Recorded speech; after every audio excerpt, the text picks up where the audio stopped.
ارے او منحوس عورت! کیا آج چھت ٹپکنے کا انتظار کر رہی ہے یا پھر میری موت کا؟ شوکت کی آواز بہت خوفناک تھی جو میرے کانوں کے پردے پھاڑ رہی تھی۔ میں نے اپنے لرزتے ہاتھوں کو روک لیا۔ باہر طوفان اپنی پوری آب و تاب پر تھا۔ آسمان برسنے سے ہماری بوسیدہ چھت کا امتحان ہو رہا تھا، مگر کمرے میں شوکت کا غصہ تباہ کن تھا کیونکہ وہ نشے کی طلب میں تڑپ رہا تھا۔ گھر میں پھوٹی کوڑی نہ تھی جو اس کے دماغ کو سکون پہنچا سکتی۔ میں نے بے بسی سے نظر اٹھا کر اس شخص کو دیکھا جو کبھی میرا محافظ تھا مگر اب بوجھ بن چکا تھا جسے میں کندھوں پر اٹھائے ماری ماری پھر رہی تھی۔ 45 سال کی عمر میں میرے چہرے پر جھریوں کا جال بن چکا تھا۔ یہ جھریاں بڑھاپے کی نہیں بلکہ اس اذیت کی تھیں جو پچھلے 20 برس میں اس بانج وجود کے ساتھ میں نے سہی۔ زیتون، تیری سوئی کیوں رک گئی ہے؟ کیا تجھے نہیں پتا اگر یہ جبلہ صبح تک تیار نہ ہوا تو چودھریوں کی نوکرانی تیری کھال ادھیڑ دے گی؟ میں نے خود سے سرگوشی کی اور دوبارہ سوئی دھاگا تھام لیا کیونکہ یہی وہ واحد ہنر تھا جس نے مجھے زندہ رکھ چھوڑا تھا۔ میرے ہاتھوں کی پوریں سخت ہو گئی تھیں، درد کا احساس باقی نہ رہا تھا مگر دل کا درد ابھی بھی تازہ تھا۔ اللہ نے مجھے اولاد سے محروم رکھا مگر بدلے میں ایسا ہنر دیا جسے لوگ جادو کہتے تھے۔ محلے کی عورتوں کا کہنا تھا کہ زیتون کے ہاتھ میں ایسی صفائی ہے کہ وہ پھٹے ہوئے نصیب بھی رفو کر سکتی ہے، مگر وہ کیا جانے کہ زیتون اپنے شوہر کی بدتمیزی اور اپنی گود کی ویرانی کو رفو نہ کر سکی۔ وہ دوسروں کے کپڑے سی کر صرف اپنا پیٹ پالتی ہے۔ کمرے میں مٹی کے تیل کی بو اور شوکت کے میلے کپڑوں کی بسیند رچی ہوئی تھی۔ لالٹین کی مدھم روشنی دیواروں پر عجیب و غریب سائے بنا رہی تھی۔ باہر گلی میں اندھیرا تھا، بارش کا شور ایسا تھا جیسے ہزاروں جنات مل کر ماتم کر رہے ہوں۔ میں اپنی جگہ بیٹھی رنگ برنگی قطرنیں جوڑ رہی تھی کہ اچانک شوکت نے کروٹ لی اور فرش پر تھوک دیا۔ زیتون، کچھ کھانے کو ہے یا تیرا کلیجہ کھا جاؤں؟ اس کے منہ سے جھاگ نکل رہا تھا۔ میں جانتی تھی کہ یہ اس کا جنون ہے جو نشہ نہ ملنے پر باہر آ رہا ہے، تو میں چپ رہی۔ ٹھنڈی روٹی کا ٹکڑا اس کی طرف بڑھا دیا جو اس نے جھپٹ لیا تھا۔ یہی زندگی تھی میری، دن رات کپڑے سینا اور شوکت کی گالیاں سننا، پھر رات کے اندھیرے میں خالی گود کو دیکھ کر آنسو بہانا۔ مائکے میں کوئی تھا نہیں، سسرال والوں نے بانجھ ہونے کا تانا دے کر کب کا چھوڑ دیا تھا۔ اب بس یہی سب کچھ تھا، چار دیواری اور یہ نشئی شوہر، کل کائنات تھے۔ میں نے روٹی کا ٹکڑا اس کے حوالے کیا ہی تھا کہ اچانک باہر گلی سے ایسی آواز آئی جس نے میرے رونگٹے کھڑے کر دیے۔ یہ آواز بچے کے رونے کی نہ تھی، نہ کسی جانور کے چیخنے کی، بلکہ ایسی تھی جیسے کسی نے بہت اونچائی سے کانچ کا بڑا برتن زمین پر دے مارا ہو۔ میں تو کانپ اٹھی۔ شوکت نشے کی غنودگی میں روٹی چباتا رہا۔ میں نے سوئی وہیں کپڑے میں گھونپی اور کان لگا کر سننے کی کوشش کی۔ بارش کا شور بہت تیز تھا، تب ایسا لگا جیسے کوئی لوہے کی چادر کو کھرچ رہا ہے۔ میرا دل زوروں سے دھڑکنے لگا کیونکہ ہمارے گھر کے بالکل باہر محلے کا کچرا کنڈی تھا جہاں پورا محلے کی غلاظت آتی تھی اور اکثر وہاں آوارہ کتے اور بلیاں لڑتے رہتے تھے۔ میں ڈرتے ہوئے اپنی جگہ سے اٹھی اور دروازے کی کنڈی کھولی۔ بیرونی منظر انتہائی وحشتناک تھا، کالی گھٹاؤں کا راج تھا۔ بجلی کی کڑک سے گلی لمحہ بلمحہ روشن ہو رہی تھی۔ نالیوں کا پانی ابل کر سڑک پر جمع ہو رہا تھا اور کچرے کے ڈھیر سے اٹھنے والی سڑان نے میرا دماغ گھما دیا۔ میں نے چادر کو سر پر لپیٹا اور ننگے پیر کیچڑ میں آئی۔ دل کہتا تھا کہ واپس اندر چلی جاؤ مگر وہ آواز مقناطیس کی طرح مجھے اپنی جانب کھینچ رہی تھی۔ جو ہی میں کچرے کے قریب پہنچی، بجلی زور سے کڑکی اور اس نے میری حلق میں چیخ دبا دی۔ کچرے کے اس غلاظت بھرے ڈھیر کے اوپر جہاں مردہ مرغیوں کی انتڑیاں اور باسی چاول پڑے تھے، وہاں دو ننھے وجود تڑپ رہے تھے۔ یا اللہ! یہ کیا ماجرا ہے؟ میں نے کانپتے ہوئے خود کلامی کیونکہ وہ انسانی بچے نہ لگ رہے تھے۔ ان کے جسموں پر کپڑا نہیں تھا، جلد کی رنگت عام انسانی نہ تھی بلکہ جسم نیلا اور شفاف تھا۔ بارش کے قطرے ان کے جسم پر گر رہے تھے مگر عجیب بات یہ تھی کہ پانی ان کے جسم کو چھوتے ہی بھاپ بن کر اڑنے لگا۔ میں چند قدم مزید قریب گئی تو ایک تیز بو کا جھونکا آیا۔ یہ ایسی بو تھی جیسے تیزاب میں گوشت جل رہا ہو۔ میری آنکھوں میں جلن ہونے لگی۔ وہ بچے ایک دوسرے سے لپٹے ہوئے تھے، ان کے ناخن، یا میرے خدایا، ان کے ناخن کسی نوزائیدہ بچے کے جیسے نہیں بلکہ جنگلی بلی کے پنجوں کی طرح مڑے ہوئے تھے، نوکیلے تھے جو کچرے میں دھسے ہوئے تھے۔ میں ابھی اس خوفناک منظر کو سمجھنے کی کوشش کر ہی رہی تھی کہ ان میں سے ایک بچے نے اپنا چہرہ میری طرف گھمایا۔ اس لمحے میرا دل بند ہو گیا تھا اور میں ان کے قریب گئی۔ ان کی آنکھیں نہ تھی بلکہ گڑھے تھے۔ مگر ایک لمحے کے لیے میری ممتا میرے خوف پر حاوی ہو گئی۔ میری گود جو برسوں سے ویران تھی، اس نے مجھے آگے بڑھنے پر مجبور کیا۔ میں نے سوچا چاہے جن ہے یا بلا ہے، مگر ہے تو بچہ نا، جو طوفان اور غلاظت میں مر رہا ہے۔ میں نے بسم اللہ پڑھ کر دوپٹے کا پلو پھیلایا اور آگے بڑھ کر دونوں کو اٹھانا چاہا۔ جیسے ہی میرے ہاتھوں نے ان کے لیس تار اور گرم وجود کو چھوا تو مجھے لگا میں نے کسی ننگی تار کو ہاتھ لگا دیا ہے۔ میرے جسم میں شدید جھٹکا لگا، انگلیوں کی پور سن ہو گئیں، مگر میں نے انہیں نہ چھوڑا۔ ان کا جسم غیر معمولی طور پر گرم تھا، اتنا گرم کہ اگر بارش نہ ہو رہی ہوتی تو شاید میرے ہاتھ جل جاتے۔ میں نے انہیں میلی کچیلی چادر میں لپیٹا تاکہ ان کا جسم میرے جسم سے براہ راست نہ ٹکرائے۔ انہیں اٹھاتے ہوئے مجھے اندازہ ہوا کہ یہ وزن میں عام بچوں سے کہیں زیادہ ہلکے ہیں۔ میں نے آس پاس دیکھا کہ کہیں کوئی دیکھ تو نہیں رہا، مگر طوفان کی وجہ سے گلی سنسان تھی۔ میں گھر کی طرف بھاگی، اندر گئی، کنڈی لگائی، کمرے میں آ کر ہانپنے لگی۔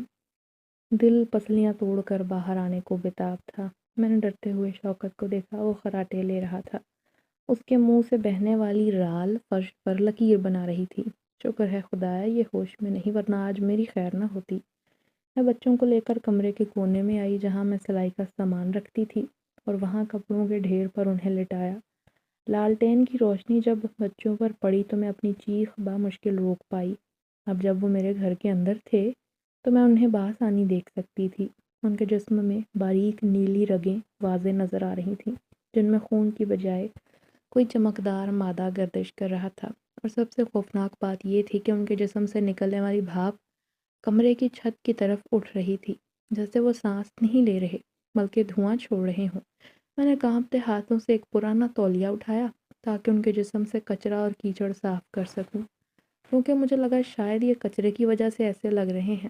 میں نے جو ہی ایک بچے کے ماتھے سے کیچڑ صاف کیا تو ایسی تیز روشنی نکلی کہ میری تو آنکھیں چندے آ گئیں۔ میں پیچھے ہٹی، دیوار سے جا لگی۔ یا اللہ، یہ کیا شے ہے؟ یہ انسانی بچے تو ہرگز نہیں ہو سکتے، یہ تو آگ کے ٹکڑے ہیں۔ روشنی اتنی تیز تھی کہ اس کونے کا اندھیرا ختم ہو گیا۔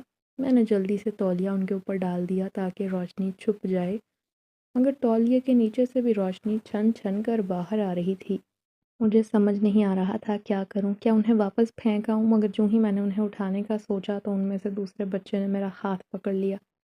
اس کی گرفت اتنی سخت تھی کہ مجھے لگا میری ہڈی ٹوٹ جائے گی، مگر پھر اس گرفت میں نرمی آ گئی۔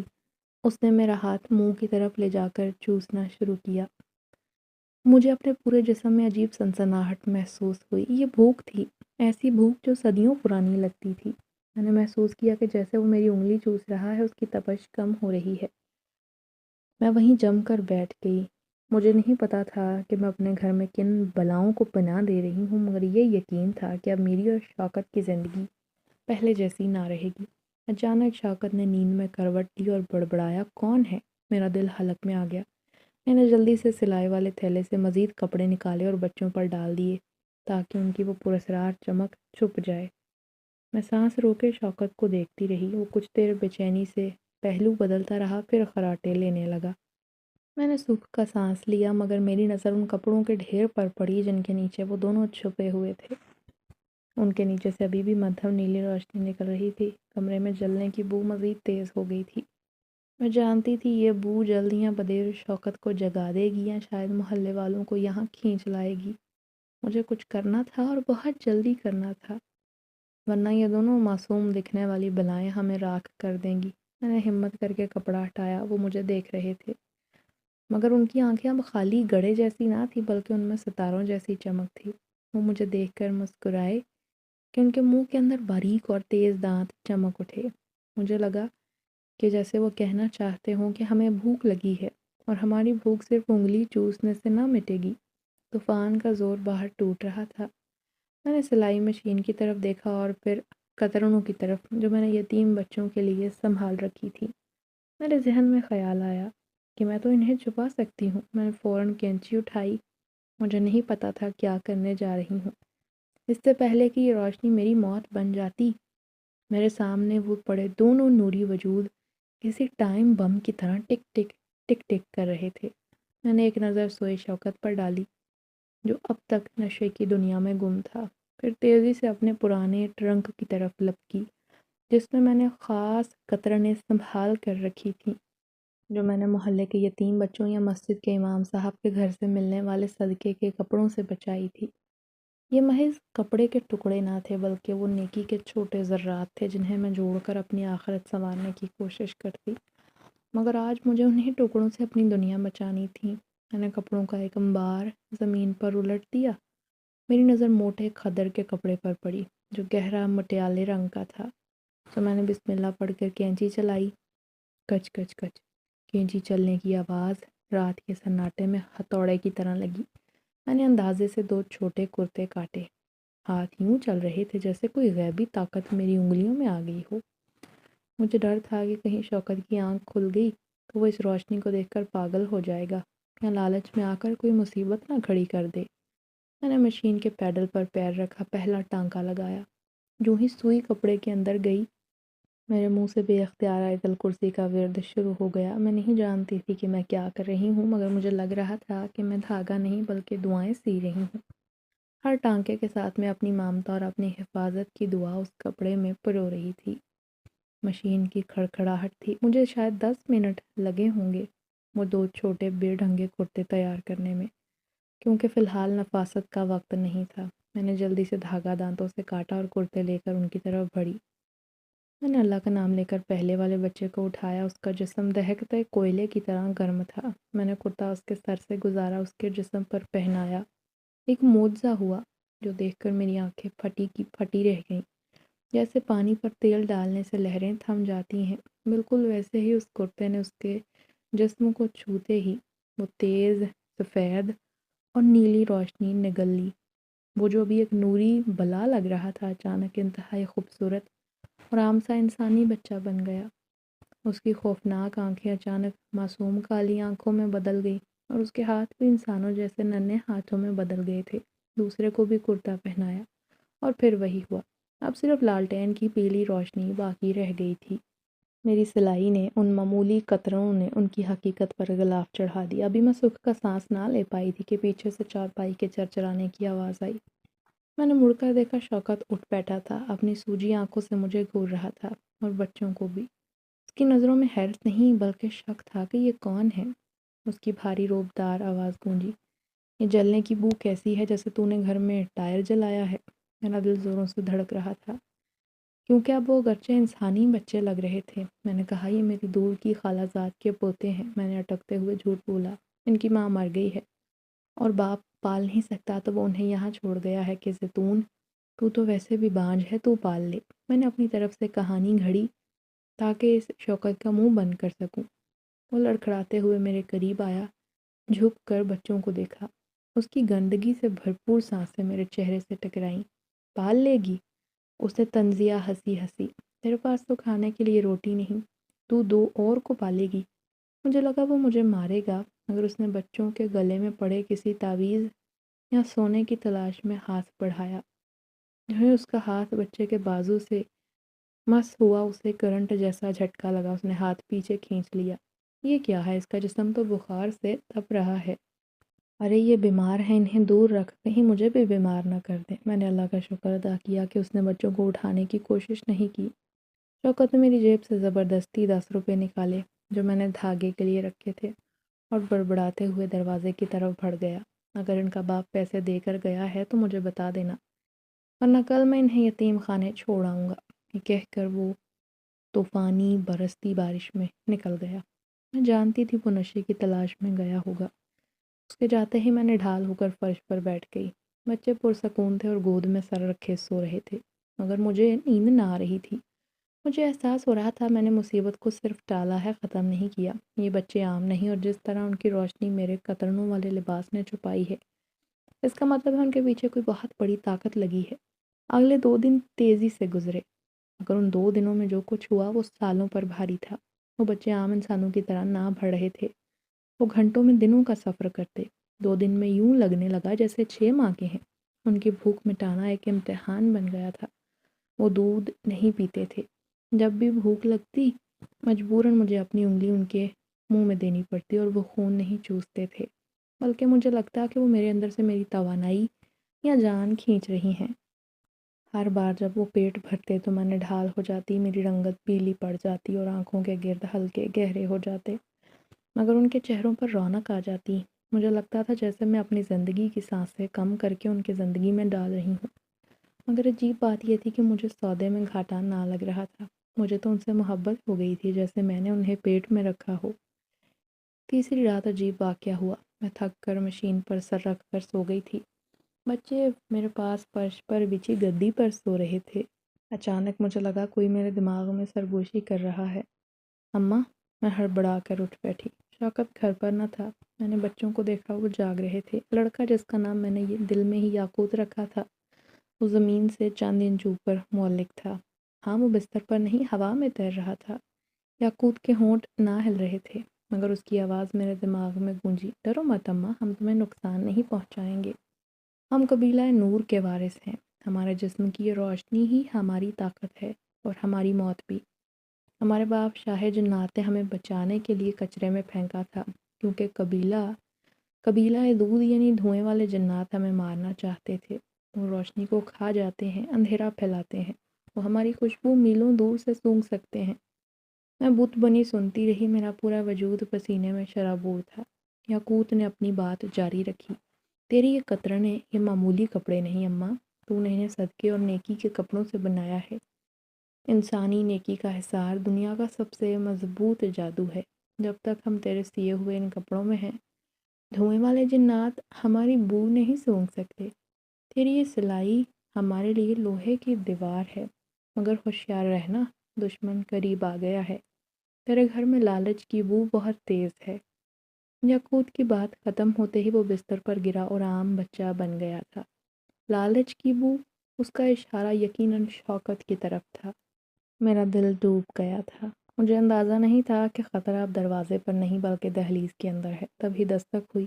یہ دستک شوکت کی نہ تھی، کیونکہ وہ ہمیشہ لات مار کر دروازہ کھولتا۔ یہ بہت نپی تلی اور سرد دستک تھی۔ میں نے ڈرتے ہوئے دروازے کی جھری سے باہر جھانکا۔ گھپ اندھیرا تھا، مگر ہوا میں عجیب سیاہ دھند چھائی ہوئی تھی۔ شوکت دروازے کے باہر کھڑا تھا، مگر اکیلا نہیں تھا۔ اس کے ساتھ لمبا تڑنگا آدمی بھی کھڑا تھا، جس نے سر سے پیر تک کالا جبہ اوڑھ رکھا تھا۔ چہرہ دکھائی نہیں دے رہا تھا، مگر ٹوپی کے اندر صرف اندھیرا تھا۔ شوکت کے ہاتھ چمک رہے تھے، جیسے اس نے سونے کی کوئی شے پکڑ رکھی ہو۔ شوکت کی آواز آئی، زیتون، دروازہ کھول، دیکھ ہماری قسمت جاگ گئی ہے۔ یہ صاحب ان بچوں کے ماموں ہیں اور انہیں لینے آئے ہیں۔ دیکھ انہوں نے مجھے کیا دیا ہے۔ یاقوت کی بات حقیقت ثابت ہوئی۔ میرے پیروں تلے سے زمین نکل گئی۔ اس نے روشنی کو نہیں بلکہ شوکت کے لالچ کو استعمال کیا۔ وہ کالا آدمی خاموش کھڑا تھا، مگر میں محسوس کر سکتی تھی کہ لبادے کے اندر سے دو سرخ آنکھیں سیدھی ہیں، مجھے اور میری گود میں موجود بچوں کو دیکھ رہی ہیں۔ بو انتہائی زہریلی تھی۔ مجھے سمجھ آ گئی کہ یہ انسان نہیں، یہ سردار ہود کا کوئی ہرکارہ ہے۔ میں نے جلدی سے کنڈی کو مزید زور سے دبایا اور پیچھے ہٹ گئی، مگر شوکت نے باہر سے دروازہ کو دھکا دیا۔ دروازہ کھل گیا۔ پاگل نہ بن زیتون، یہ سونے کی اینٹ ہے، ہم امیر ہو جائیں گے۔ شوکت کی آواز میں جنون تھا۔ اسے نہیں پتا تھا کہ وہ میری موت کا پروانہ ہاتھ میں لیے کھڑا ہے۔ دروازہ پرانی لکڑی کا تھا، شوکت کے دھچکوں سے ہل رہا تھا۔ کالے لبادے والے نے اپنا ہاتھ آگے بڑھایا۔ وہ دروازے کی دراڑوں میں سے اندر داخل ہونے کی کوشش کر رہا تھا۔ وہ سیاہ دھواں ناگ کی شکل اختیار کر رہا تھا۔ میرے پھیپھڑوں میں جلتے ٹائر کی بدبو بھرنے لگی۔ باہر بہت عجیب تھا، کیونکہ شوکت تو صرف ایک مہرہ تھا، اصل شکاری دروازے کے پار کھڑا تھا۔ پھر شوکت کی طاقت اس کے نشے اور لالچ نے دگنی کر دی۔ اس نے باہر سے زوردار لات ماری اور پرانا اور دیمک زدہ کواڑ تڑاک سے ٹوٹ کر اندر آ گرا۔ میں فوراً پیچھے ہٹی، میرا سر فرش سے ٹکرایا، میری آنکھوں کے سامنے تارے ناچنے لگے، مگر میں فوراً سنبھل گئی، کیونکہ میرے پیچھے دو معصوم جانیں تھیں جو خوف سے ایک دوسرے سے لپٹی ہوئی کانپ رہی تھیں۔ شوکت اندر آیا، اس کے ہاتھ میں سونے کی اینٹ تھی۔ اس نے ایک ہاتھ سے میری قمیض کا گریبان پکڑا۔ زیتون ہٹ جا راستے سے، اس کی آواز میں انسانیت ختم ہو گئی تھی، صرف ہوس باقی تھی۔ یہ بچے ہماری تقدیر بدل دیں گے، وہ صاحب ان کا وزن سونے میں تولنے کو تیار ہیں۔ تجھے اور کیا چاہیے پاگل عورت، یہ سونا ہی ہماری اولاد ہے، یہ ہمیں بڑھاپے میں پالے گا۔ میں نے اس کے پیر پکڑے اور گڑ گڑائی، شوکت، رب کا واسطہ ہے ہوش کر، یہ سونا نہیں، یہ آگ ہے۔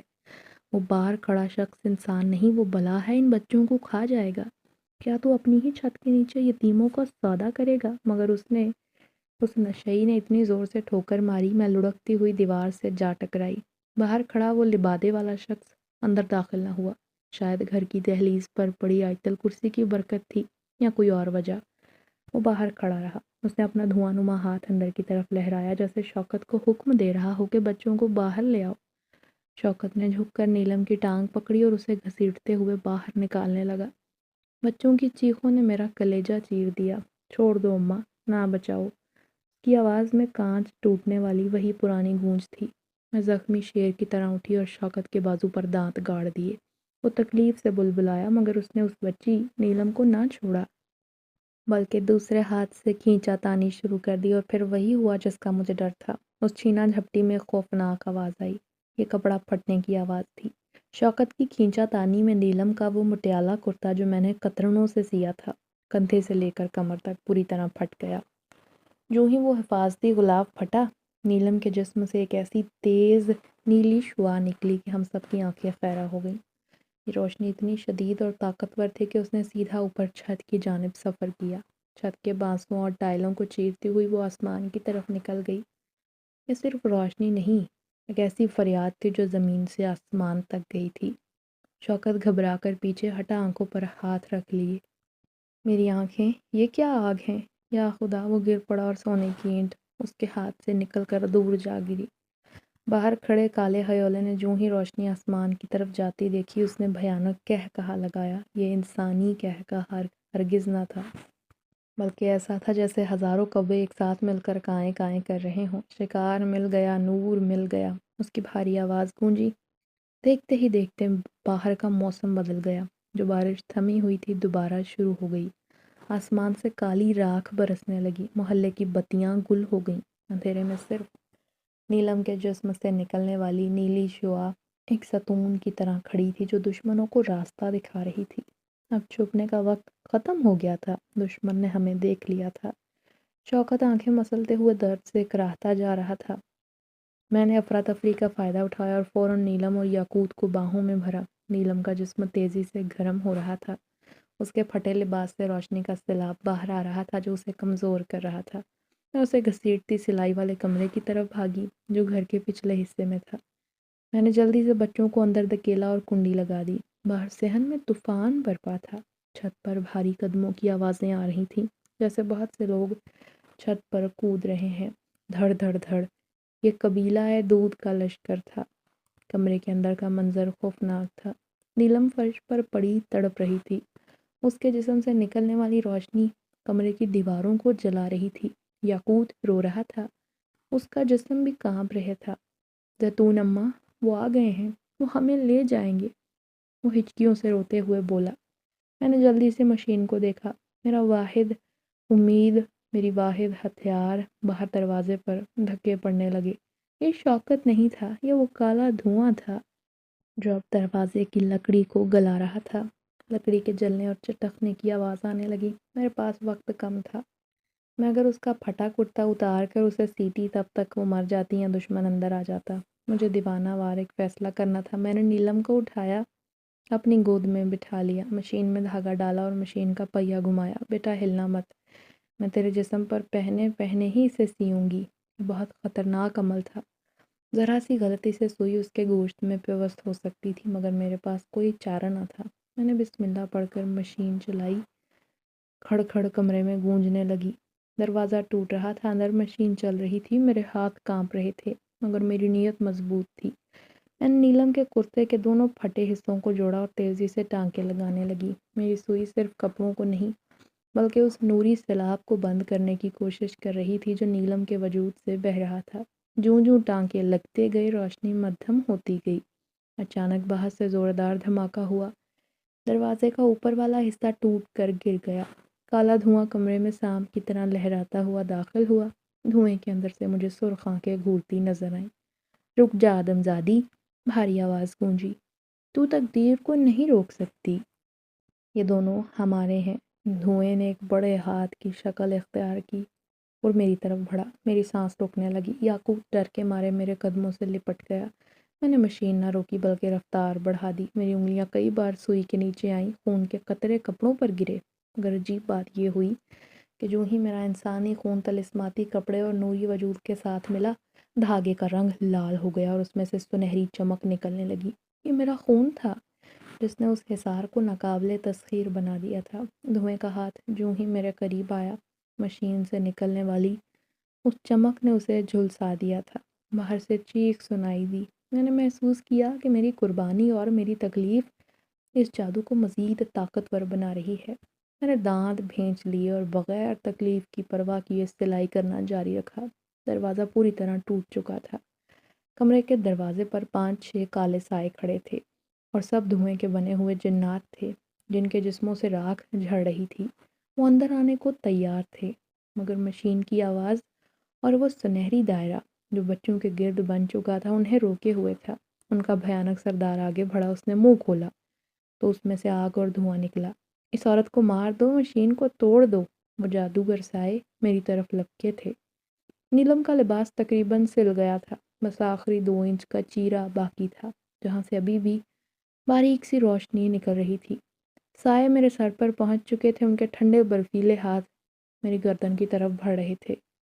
شوکت، شوکت کہاں ہے؟ اچانک میرے ذہن میں خیال آیا۔ اس لمحے میں نے دیکھا سایوں کے پیچھے شوکت فرش پر گھسٹتا ہوا آ رہا ہے۔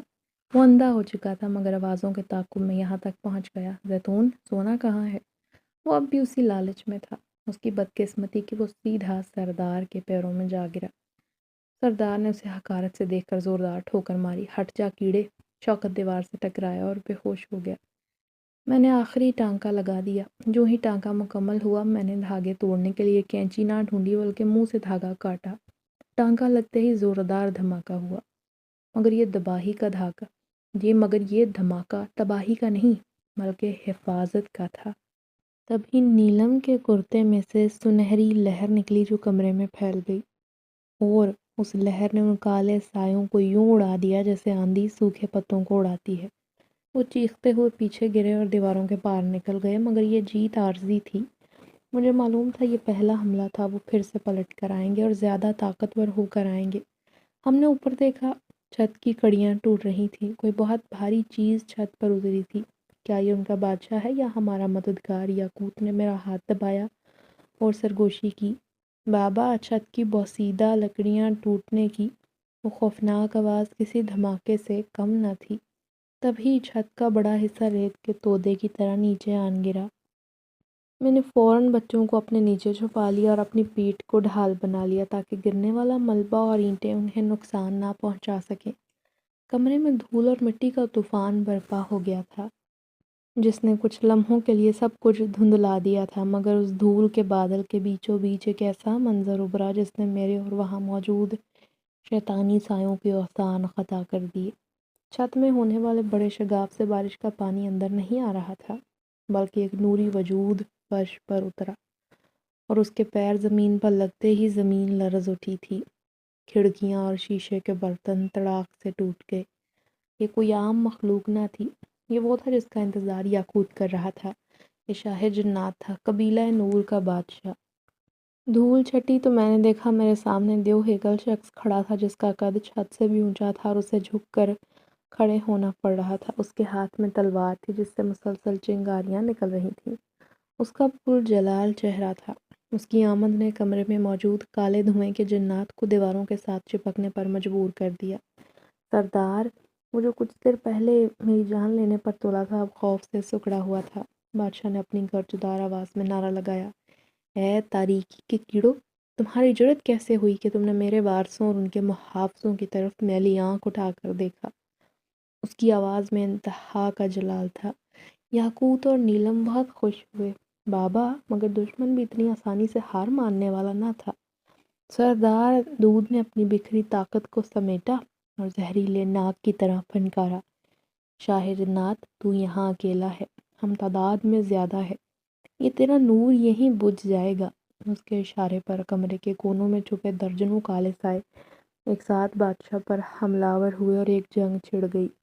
پھر دھوئیں والے جنات کی خاصیت تھی کہ وہ کٹتے نہ تھے بلکہ دھواں بن کر دوبارہ جڑ جاتے تھے۔ کمرہ کبھی شدید روشن ہوتا تو کبھی بالکل اندھیرے میں ڈوب جاتا۔ کونے میں دبی میں بچوں کو آیت الکرسی پڑھ کر پھونکتی جا رہی تھی۔ اچانک ایک کالا سایہ بادشاہ کی نظر بچا کر دونوں بچوں کی طرف لپکا۔ اس کی رفتار بجلی جیسی تھی، وہ سیدھا نیلم کی گردن دبوچنے آیا۔ میرا دل تو حلق میں آ گیا تھا، میں نے چیخنا چاہا مگر دیر ہو گئی تھی۔ مگر پھر وہی معجزہ ہوا جس نے مجھے حیران کر دیا۔ جو ہی اس کالے سائے کا ہاتھ نیلم کے مٹیالے کرتے کو چھوا جسے میں نے ابھی بھی اپنے خون سے سیا تھا، کپڑے کے ہر ٹانکے سے سنہری آگ بھڑک اٹھی۔ یہ آگ بادشاہ کی نوری تلوار سے زیادہ تیز تھی۔ اس سائے نے دردناک چیخ ماری۔ بادشاہ کی نظر اس منظر پر پڑی تو اس کے چہرے پر ستائشی تاثرات ابھرے۔ اس نے دیکھ لیا تھا کہ انسانی عورت کی ممتا اور ہنر نے اس کے بچوں کو حفاظت دی ہے جو شاید اس کا اپنا جادو بھی نہ دے سکتا۔ بادشاہ نے اپنی تلوار کو زمین میں گاڑ دیا تھا اور اس کے تلوار سے نوری لہریں برآمد ہوئیں جنہوں نے کمرے کے ہر کونے کو اپنی لپیٹ میں لے لیا۔ جنات چیخو پکار کرتے ہوئے چھت کے راستے بھاگنے کی کوشش کرنے لگے اور پھر تمام سایوں کو جلا کر بھسم کر دیا۔ دیکھتے ہی دیکھتے وہاں پھیلا کالا دھواں غائب ہو گیا تھا، صرف فرش پر جلی ہوئی راکھ بکھری رہ گئی تھی۔ بادشاہ نے اپنی تلوار کو غائب کیا اور قد انسانی جسامت کے برابر کر کے آ گیا تاکہ بچوں سے مل سکے۔ شاہ جنات بچوں کی طرف بڑھ رہا تھا کہ ملبے کے نیچے سے کھانسی کی آواز سنائی دی۔ یہ شوکت تھا جو اتنی تباہی کے بعد بھی زندہ بچ گیا تھا مگر مٹی میں لت پت تھا۔ اس کی آنکھیں ابھی بھی سونے کی اینٹ کو ڈھونڈ رہی تھیں۔ بادشاہ کو دیکھ کر اسے لگا شاید یہ بھی کوئی امیر گاہک ہے۔ اس نے ہاتھ جوڑ کر کہا، آپ بچوں کے باپ ہیں نا؟ دیکھیں میں نے ان کی کتنی خدمت کی ہے۔ میری بیوی تو پاگل ہے، میں نے انہیں پالا ہے۔ میرا انعام کہاں ہے؟ وہ سونا جو آپ کے آدمی نے دکھایا تھا وہ مجھے دے دیں، میں بچے آپ کے حوالے کر دیتا ہوں۔ بادشاہ کے چہرے پر شدید ناپسندیدگی اور غصہ تھا۔ اس نے کہا، اے پست انسان، تیرے سامنے قدرت کے معجزے تھے مگر تیری نظر صرف پتھروں پر رہی۔ تو نے ہیرے کو کوئلے کے بھاؤ بیچنا چاہا۔ تو محافظ نہیں بلکہ بیوپاری ہے۔ نہیں نہیں، ارے نہیں سر جی، شوکت گھبرا گیا۔ غلطی ہو گئی، مجھے کچھ نہیں چاہیے، مجھے جانے دیں۔ بادشاہ نے اپنا ہاتھ اٹھایا، جو ہاتھ معصوموں کو بچانے کے لیے اٹھے تھے۔ تیرے ہاتھ میرے معصوموں کو بیچنے کے لیے اٹھے تھے نا، اب یہ سلامت رہنے کے لائق نہیں، تجھے سونا چاہیے تھا، جا آج کے بعد مٹی ہی تیرا سونا ہوگی۔ بادشاہ نے اپنی انگلی شوکت کی پیشانی پر رکھی۔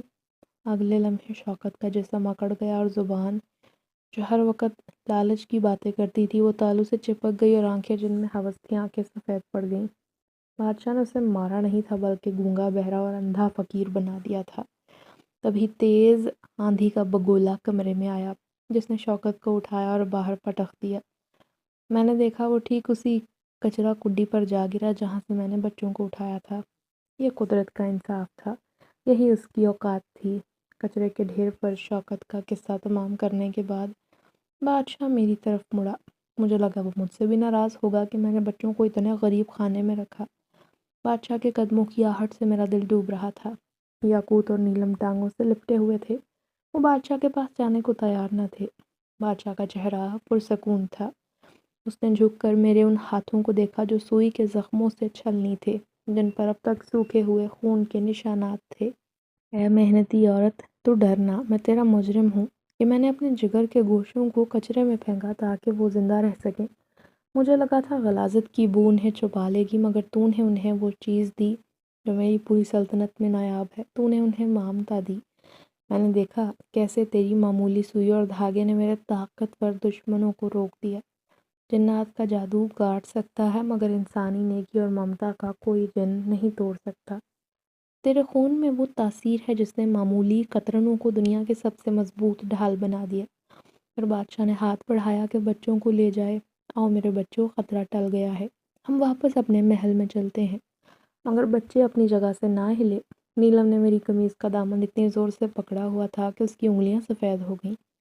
یاقوت روتے ہوئے بولا، نہیں بابا، ہم ماما کو چھوڑ کر نہیں جائیں گے، یہاں گرمی نہیں لگتی، ڈر نہیں لگتا۔ یہ سن کر بادشاہ رک گیا تھا۔ وہ کچھ دیر خاموشی سے ہمیں دیکھتا رہا، پھر اس کے ہونٹوں پر مسکراہٹ آ گئی تھی۔ چند لمحوں کے بعد بادشاہ نے فیصلہ کن انداز میں مجھے دیکھا اور بولا، بی بی زیتون، یہ بچے نورانی وارث ضرور ہے مگر آج سے یہ تیرے روحانی وارث ہیں۔ جب تک یہ بالغ نہیں ہو جاتے اور اپنی طاقت پر قابو پانا نہیں سیکھ لیتے، یہ تمہارے پاس رہیں گے، کیونکہ میں نے دیکھ لیا ہے تمہارے سلے ہوئے کپڑوں سے زیادہ محفوظ کوئی بختر بند نہیں، اور تمہاری گود سے زیادہ محفوظ کوئی قلعہ نہیں۔ میری آنکھوں سے آنسو جاری ہو گئے جو کہ خوشی کے تھے۔ میری خالی جھولی جو برسوں سے ویران تھی آج ستاروں سے بھر گئی تھی۔ بادشاہ پیچھے ہٹا، جانے سے پہلے اس نے کمرے پر نگاہ ڈالی اور بولا، تیرا یہ مکان آج کے بعد کسی چیز کا محتاج نہیں رہے گا۔ بادشاہ نے اپنا ہاتھ میری پرانی زنگ آلود اور کھڑکھڑاتی سلائی مشین کی طرف کیا۔ ایک سنہری شعاع اس کے ہاتھ سے نکلی اور مشین سے ٹکرائی۔ دیکھتے ہی دیکھتے وہ کالے لوہے کی قدیم مشین خالص سونے میں بدل گئی۔ اس کے پرزے چمکنے لگے۔ یہ رہا تیری محنت اور ایمانداری کا صلہ۔ یہ کہہ کر بادشاہ روشنی کے ایک دھماکے کے ساتھ چھت کے راستے آسمان کی طرف پرواز کر گیا اور چھت کا شگاف خود بخود بھر گیا۔ کمرے میں خاموشی تھی، باہر صبح کی اذان ہو رہی تھی، طوفان تھم چکا تھا۔ میں نے بچوں کو گلے لگایا اور اس سونے کی مشین کو دیکھا جو اب میری ملکیت تھی، مگر سچ پوچھیں تو میری نظر میں اس سونے کی کوئی وقت ہی نہ تھی۔ اصل ہیرے تو وہ دو وجود تھے نا جو میرے سینے پر سر رکھے پرسکون سو رہے تھے۔ میں نے مشین پر ہاتھ پھیرا، وہ ٹھنڈی نہیں بلکہ گرم تھی، جیسے اس میں جان پڑ گئی ہو۔ میں نے آسمان کی طرف دیکھ کر رب کا شکر ادا کیا۔ دنیا کے لیے یہ بچے کچرے کے ٹکڑے تھے، جنات کے لیے یہ طاقت کا ذریعہ تھے اور شوکت کے لیے دولت کا راستہ، مگر میرے لیے یہ میری کل کائنات اور میری دنیا کے ستارے تھے، میری وہ ادھوری کہانی جسے رب نے مکمل کر دیا۔ میں نے مسکراتے ہوئے نیلم کے مٹیالے کرتے پر لگے اپنے خون کے نشان دیکھے اور دل میں وعدہ کیا کہ اب دیکھتی ہوں کون ان بچوں کو مجھ سے چھین کر لے جاتا ہے۔ میں ہوں زیتون درزن جو کپڑے نہیں، کپڑوں کے ساتھ ساتھ تقدیریں بھی رفو کرنا جانتی ہے۔